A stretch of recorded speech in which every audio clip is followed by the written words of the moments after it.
new topic. Okay.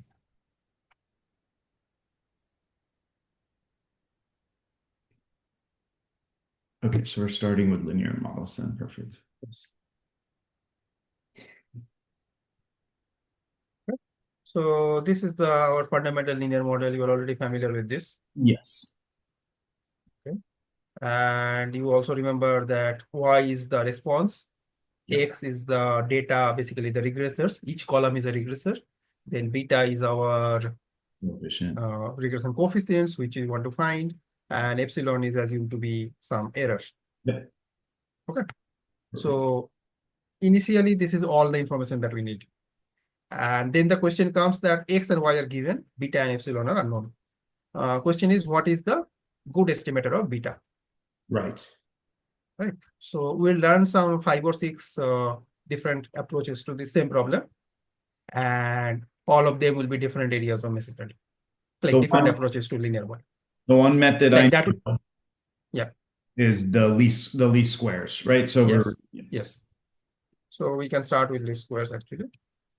So what least squares is saying that that whatever value of beta you plug in, you can find the epsilon. And then because epsilons are errors, we want to minimize the errors in some sense. So now we could have done like sum of absolute value of errors or sum of force power of errors or whatever. It turns out that the algebra is easiest if you do sum of squares of errors. Okay. Okay. The reason we choose sum of squares is not because of any fundamental reason. I It's know. just the algebra is easiest. Oh, okay. Got it. Okay. A lot of things in maths where they don't explain you why we are doing it like this. The reason is because the algebra is easiest. I was seeing also because you do the squares to penalize the outliers a lot more also, right? Yeah, you can say that, but that has advantages and disadvantages. We'll discuss those and how to remediate that and all that. It Okay. has its pros and cons. So we'll study that in detail. Okay. So what we are saying is we minimize the quantity people call sum of squares of errors, which is absolute value of, or I'll write it as summation of E. So when I actually have the values, I write it as E, and in the model, I write it as epsilon. So they are basically, so epsilon, E is the observed value of the epsilon, basically for a given value of beta. Got it. Okay. So which we can write as norm of Y minus X square, right? Yes. Which we can again expand Y minus X beta transpose Y minus X beta. And then we can expand it as Y transpose Y. Sorry, Y transpose Y minus 2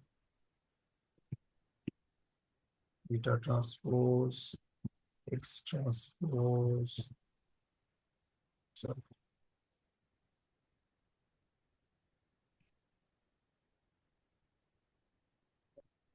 Plus beta transpose X transpose X beta. Okay, this is just expanding the square. Yeah. Okay. And then because we're trying to minimize this quantity with respect to beta, then we just take the derivative and set to 0. You take the derivative and set it to 0 for a minimum. Yes. Okay. So the derivative is, the first term is doesn't depend on beta. So that derivative is constant. The second term is minus 2 x transpose y, plus the third term is minus 2 x transpose x beta. So this is 0. And then you take the x transpose y to the other side, cancel out the 2, then you get the equation x transpose x beta was x transpose y.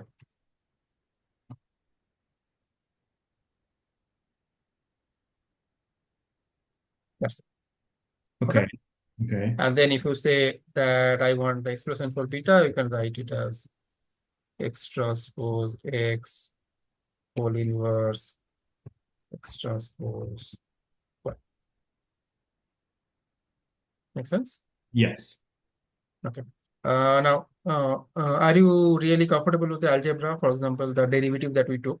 I So remember, I was gonna say on the expanding even, I'm still looking at that. That middle term is a bit confusing because okay. I'm trying to see that. So you're ending up with minus yx beta. I mean, sorry, minus yx beta minus Mhm, x transpose beta transpose y in the mhm. right? Yes. So I'll add a quick fact here. If x and y vectors of same length, then we remember the formula for x dot y. It was x transpose y, right? Mhm. So x transpose y. But it is also same as y transpose x because x dot y is same as y dot x. Right. Right. So x transpose y and y transpose x, it doesn't matter which one plays the role of a row vector and which one plays the role of column vector. You are just gonna do term by term multiplication and then add up all the entries, right? Okay. Got it. Okay. So it's a sum product kind of thing, Got it. Okay. sum Got of all the it. products. Yeah, as So long that means you can like, as long as the product of any multiplication is a scalar, you can take transpose and it's the same thing. yeah. Okay. Okay. And that's the trick I used for the middle term. Okay. And Got for the third term, I just expanded this thing beta transpose x transpose and then x beta. got it. And And then then minus is minus is plus. the derivative, the first term drops out. There's no betas, but then the Yes. second term. Second term, you can see like we are taking derivative with respect to beta. So if something is beta transpose something, that means it is dot product of beta with that quantity, Agree. right? Yes, So then the derivative would be just this. I agree. The third term is where I'm getting confused. How do Yes. So the you? third term is, so this is where the quadratic form kind of concepts come in. So here beta is a variable, but the variable itself is a vector. So we are trying to take derivative with respect to a vector. That basically means you take derivative with respect to the individual components of the vector and then make a vector out of that. Right. Uh, Now, if you try to calculate out that whole thing like term by term, basically every element of the vector wise, you get this. But the idea is that if you have like, just think of beta and x as some scalar numbers, then you have beta square x square, right? Okay. So beta square x square, if I take derivative, I will get 2 beta x square. B two beta x squared. Yes, agree. Yes. So that is what we have. It's just that the order and everything has to be maintained. But then why did the beta at the end not drop out? No, it's not dropping out. So beta square derivative is 2 beta. The x square, x transpose x thing remains as is. So we have a beta at the front, beta at the back. That is like beta square. Oh, got That derivative is 2 beta. The x transpose x remains in its place. it. Okay. Got it. Okay. Okay. So we get this expression for beta. Okay. Okay. So this is the least squares formula for Is this derivative. something you think I should, do I need to remember this formula in the bottom or is it pretty? Yeah, yeah. The last formula you definitely should remember for whatever time in your life you're doing machine learning. Okay, got it. Okay, this is extremely important. X transpose X whole inverse X. Like you will get habituated with it. It may look complicated, but you will get some intuition around it. It's just the Okay, order. Yeah, I understand how you this is the derive. ordinary least squares. It's just a little confusing. Yeah. Okay, cool. Okay, and also people pay attention to the fitted values, meaning if I use this value of beta, then what value of y do I get? So y hat. I'll figure out how to write a hat.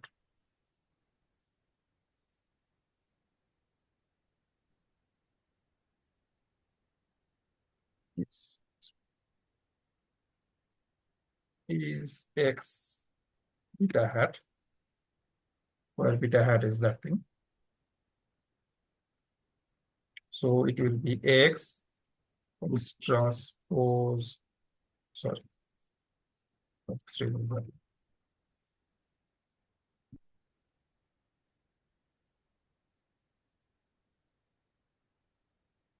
whole inverse X transpose Y. Okay. Hmm. Now, so you can see that Y hat is a multiplier on top of Y, right? Hmm. So this is called the hat matrix HY because it converts Y to Y hat.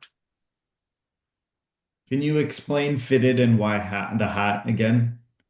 Okay. So we started with a model beta, model parameter beta. We didn't know beta at the time. We decided that we'll choose the beta that minimizes the sum of squares. And we got this formula for beta. Now, if you substitute this value of beta in the original equation, you get something for this x beta, right? Yes. So that is the value of like best prediction of y according to our model. Got it. Okay. Okay. So y minus y hat will be the errors. Yes. Y minus y hat will be theirs. Okay. Okay. So that's why like y hat is important. Like you want to know where that y hat falls with respect to the y. Got it. Okay. Okay. So Then and that if you do graphically, that, y minus y hat will just be like if you have the regression line, it's the distance. yes, how much it deviates from the line. Okay. That's the error. Yes. Got it. Okay. So now we will try to understand the hat matrix even better. Okay. Okay. One way to do that is using singular value decomposition. That, oh, because it looks like the same formula from up top. No, No, it doesn't. it doesn't. No, no, no, it doesn't. No, it doesn't. Okay. So anyways, so the X matrix, because like we don't know it's a square matrix or symmetric matrix or anything, we cannot use the spectral theorem directly. But the singular value decomposition SVT always works for any matrix. So that's like the best tool we have. So I will write X equals PD Q transpose. Okay.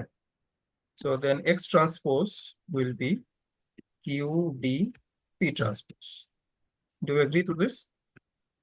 I agree to that. Yes. Yes. In particular, pay attention that when you transpose, the order gets reversed, like the shoes and socks kind of thing again. And the D in between, it should be D transpose, but because D is diagonal, transposing a diagonal is as good as the original. Got it. So that's why I'm not writing D transpose, I'm just writing D.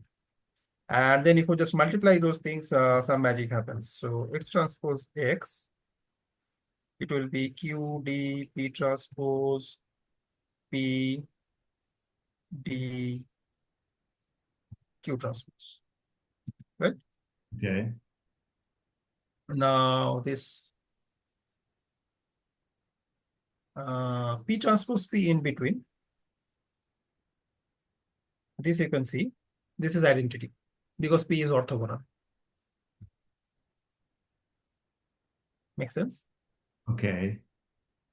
So this quantity, Oh, this right. is identity, Got it. Okay. I'm with you. okay?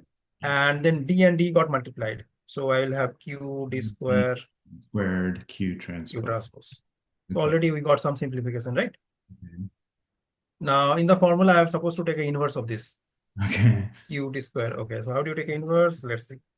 It's actually very easy. It's much easier than what you would even like ask for. It is Q D power minus 2 Q transpose. Same formula, just inverse the D. Okay. And why this works? Because if you try to take inverse of this, again, we know that the order will get reversed. So we'll have Q transpose inverse, but Q and Q transpose are inverses of each other. So Q transpose inverse will become Q. And similarly, the Q at the beginning will become Q transpose at the end. And because D is diagonal, you can take inverse directly. Got it. So the magic that is happening is because D is diagonal and Q transpose remains in their place, you can do whatever power you want. Only the middle term power will change. Nothing else will happen. Okay. So this is computationally really easy. Otherwise, we have to calculate inverse over matrix. Super cool. And then I have H expression, which is X. So I'll write P, D, Q transpose. And then this thing, which is Q, D, power minus 2 Q transpose, and then again X transpose, which is Q D P transpose. Okay. Now this may look complicated, but we already have some fun stuff Q here. transpose Q. This Q transpose Q will be identity. Q transpose Q will be identity. Okay. Okay. Because So these two will vanish. Okay. Now, once you remove these two things, you will have a bunch of oh, D, D's. D minus 2 and D. Yes. So that should go inverse also? Yes. So all that will cancel. Yes, all D power minus 2 and D. So D square into D power minus 2. That is also identity. yes. So So I'll you're be left left with P, with P P, transpose. P transpose. Okay. Okay. So Okay. this is a lot of simplification, which works only because we have SVD. Only because we have SVD. Okay. Otherwise, we could not do that Q transpose Q and Q transpose and P transpose, all those tricks. Yes. That works because the SVD gives us that you can take P and Q to be orthogonal. Yes. Okay. Okay. So you can see that the D matrix, which is like the diagonal values, the singular values of the X matrix, they don't appear in the equation at all. It's only the P matrix that appears. Yes. In the hat matrix. Okay. Make sense? What was P again? Sorry. P is, so we decompose Oh. X into PDQ transpose. So that's the P coming from. Okay. Okay. Okay. Okay. Okay. Okay. Important thing is when you did SVD, P actually decides the range.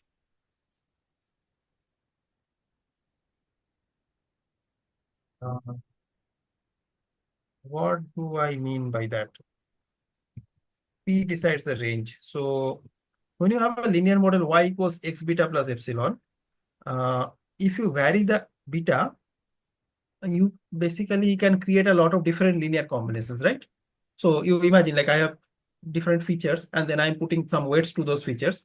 I can put different weights and I can get different linear combinations. If I have 5 features, then I have basically 5 weights to choose. Mhm. And I have 5 degrees of freedom in choosing them. So like those linear combinations are possible. Now, if you take all possible values of those, you get a range of possibilities that is allowed, right? Mhm. And that is where your response, like the fitted response lies in. Whereas your actual Y can be something different. That might be outside of that space. Yes. So the geometric analog that people usually give is, imagine like I have two vectors, like two fingers, something kind of like, and they span the plane kind of thing. Mhm. And the Y actual response is outside of the plane. So you Yeah. drop a perpendicular. Yes. So that's what is happening. And within the X matrix, if you decompose it like P, D, Q transpose, P decides the range. Range of X and range of P is same. See the graph. What you said in the first part makes sense because graphically I can see it, but then when you're Yes. bringing it into P, I'm getting a little lost. Yeah, that is the SVD, like the theorem of SVD is saying all those things, which Okay. we haven't discussed in detail. Okay. Okay. Okay. Got it. So that is what is happening. And then you can write the H matrix in terms of that. And basically it is projecting onto its space. So let me write down the mass for that. So we remember that y hat is hy. So I'll write y hat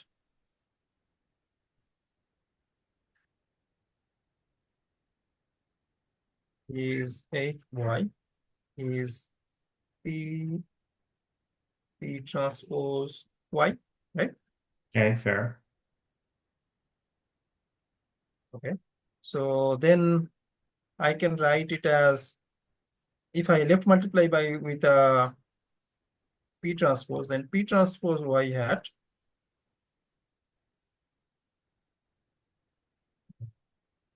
this typing is wasting a lot of time. Is p transpose y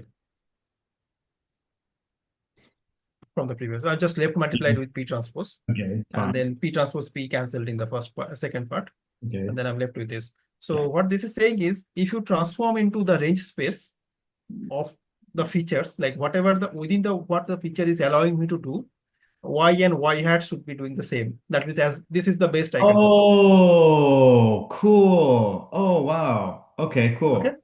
so this is the geometry part. That's cool.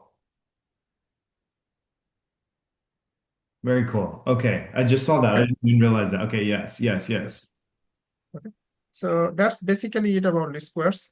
Let's move on Oh. to the second approach, which is the MLE. One sec. On least Yes. squares, there was one more concept on the videos I was watching. It was like, Yes. sorry, maybe you've said it, but you've not said the words. It was like different error. Like there was some of school. There was no, what was it? There was something else, Sujay. There was like this error plus this error equals the total error or something. Oh, the decompositions. Yeah, we haven't done that yet.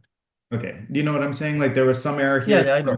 There's Yeah, like yeah. three like So that is basically the concept behind ANOVA, analysis of variance. You decompose the total sum of squares into explained sum of squares and unexplained sum of squares. yes. So in fact, we can write this down here. So y minus y bar. Y I'm bar. typing Oh, that's y the bar is the average of the y. okay, yeah, on the regression. Okay. Yes. Oops. Uh, typing is always like so this can be written as y minus y hat. So y minus x beta basically, this square plus x beta minus y bar square. This is the decomposition. Okay. Okay. And what this means is that if you have like the total variance that you have in the data, which is the explained variance and the unexplained variance. This Mm. first part is the unexplained variance, and second part is the explained variance. Okay. Okay. ML approach, basically, if we assume, so notice that so far we haven't discussed any probability theory yet, meaning there is no probability theory, it's just all linear algebra, Oh gosh, right? you're gonna bring probability into this. Okay. Yeah, yeah. So we'll introduce some probability theory into it. Okay. So we assume that errors are normally distributed with Sorry, I'm getting zero mean MLE is and same variance. ML is the maximizing of likelihood. yes, yes, yes, yes. So Maximum yeah. likelihood for problem. So Okay. we will light up the likelihood. Sorry. So unless you have a distribution theory or some probability distribution assumptions, you cannot write a likelihood. Right. So if you have to do MLE, we first need to introduce the Right. distribution, which we assume that the errors are normal and zero mean and some equal variance. Okay. Okay. Let's call the variance sigma square. Then our formula for likelihood will have L equals 1 over sigma square root 2 pi